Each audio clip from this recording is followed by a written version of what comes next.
RRB group D में नौकरी के लिए अप्लाई करने का सोच रहे हैं तो बिल्कुल सही जगह आए हैं। इस पूरी गाइड में हम स्टेप बाय स्टेप समझेंगे कि कैसे अपने मोबाइल फोन से ही पूरा एप्लीकेशन फॉर्म भरा जा सकता है। चलिए इस प्रोसेस को मिलकर एकदम आसान बनाते हैं। तो सबसे पहले ये देखिए कि मौका कितना बड़ा है। इस बार रेलवे ग्रुप डी की भर्ती में 21,997 पद खाली हैं। ये हजारों युवाओं के लिए एक सरकारी नौकरी पाने का बहुत ही सुनहरा मौका है।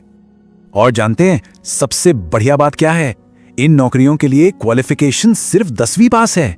इसका मतलब है कि देश के लाखों युवा इसके लिए अप्लाई कर सकते हैं। अच्छा, फॉर्म भरने से पहले कुछ जरूरी तारीखें और बातें हैं, उन्हें फटाफट देख लेते हैं। एप्लीकेशन 31 जनवरी से शुरू होकर 2 मार्च 2026 तक चलेंगे। उम्र 18 से 33 साल के बीच होनी चाहिए। जनरल और ओबीसी उम्मीदवारों को 500 रुपए देने होंगे, जिसमें से 400 रुपए वापस आ जाएंगे। और अगर SC, ST या महिला उम्मीदवार हैं तो फीस सिर्फ 250 रुपए है, और वो भी पूरी की पूरी रिफंड हो जाएगी। तो आज हम इस पूरे प्रोसेस को 6 आसान स्टेप्स में समझेंगे।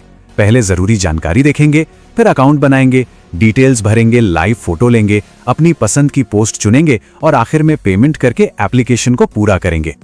ठीक है, तो सबसे पहले और सबसे जरूरी स्टेप से शुरू करते हैं। रेलवे के पोर्टल पर अपना अकाउंट बनाना। इसे वन टाइम रजिस्ट्रेशन या OTR भी कहते हैं। इसका फायदा यह है कि एक बार रजिस्टर करने के बाद आप रेलवे की दूसरी भर्तियों के लिए भी इसी अकाउंट को इस्तेमाल कर पाएंगे। तो अकाउंट बनाने के लिए आपको 5 छोटे छोटे काम करने हैं। और हाँ, एक बात का खास ध्यान रखना है, आपका नाम, जन्म तिथि, ये सब कुछ बिल्कुल वैसा ही होना चाहिए जैसा आपकी 10वीं की मार्कशीट पर लिखा है। एक भी स्पेलिंग की गलती ना हो। इसके बाद OTP से अपना मोबाइल, ईमेल और आधार वेरीफाई करें। एक स्ट्रॉन्ग सा पासवर्ड बनाएं और सब कुछ दोबारा चेक करके अपना अकाउंट बना लें। अकाउंट तो बन गया, अब क्या? अब बस लॉगिन करके मेन एप्लीकेशन फॉर्म भरना है, जिसमें आपको अपनी पर्सनल, जाति और पति की जानकारी देनी होगी। आपकी बेसिक जानकारी तो रजिस्ट्रेशन से अपने आप आ जाएगी। इसके अलावा आपको कुछ और डिटेल्स देनी होंगी, जैसे कि मैरिटल स्टेटस क्या है, धर्म कौन सा है, और हाँ, शरीर पर 2 स्थायी पहचान चिन्ह भी बताने होंगे, जैसे कि कोई तिल हो या कोई कट का निशान।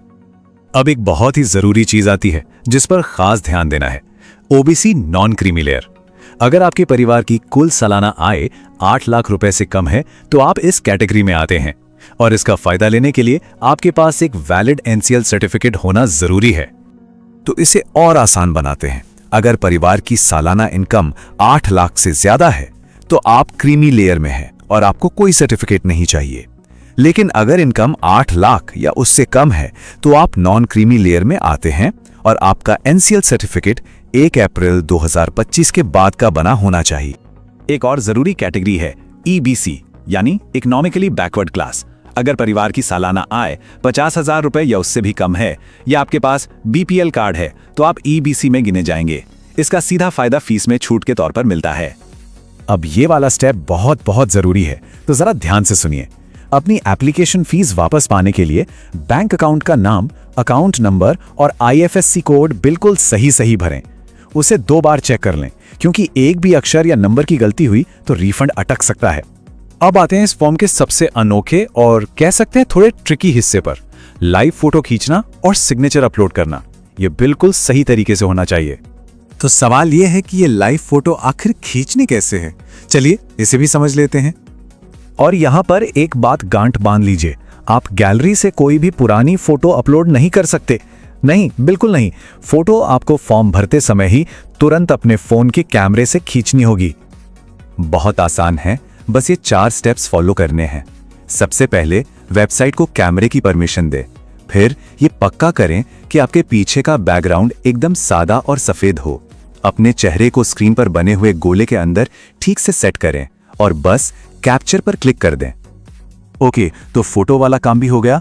अब अगला स्टेप है अपनी पसंद की पोस्ट चुनना। और हाँ, सबसे जरूरी, सब कुछ एक बार फिर से अच्छी तरह चेक करना। यहां पर आप अपनी पसंद की 10 पोस्ट चुन सकते हैं। मेरी सलाह है, जो पोस्ट सबसे ज्यादा पसंद हो उसे नंबर 1 पर रखें, और फिर बाकी अपनी पसंद के हिसाब से भरें। अब हम लगभग आखिर में पहुंच चुके हैं, और यहीं पर सबसे ज्यादा सावधान रहना है। प्रीव्यू स्क्रीन पर अपनी भरी हुई हर एक डिटेल को, नाम की स्पेलिंग से लेकर नंबर तक, सब कुछ ध्यान से चेक कर लें।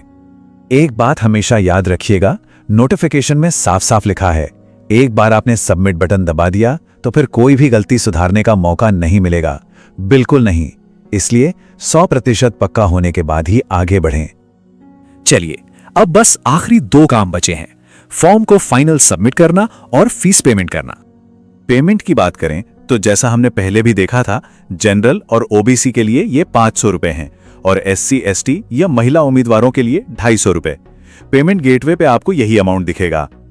जैसे ही पेमेंट सक्सेसफुल हो, आपका काम पूरा। लेकिन रुकिए, एक आखिरी काम बाकी है।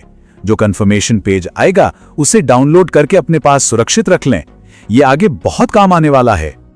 तो लीजिए, एप्लीकेशन तो जमा हो गया, मतलब पहला पड़ाव तो पार कर लिया।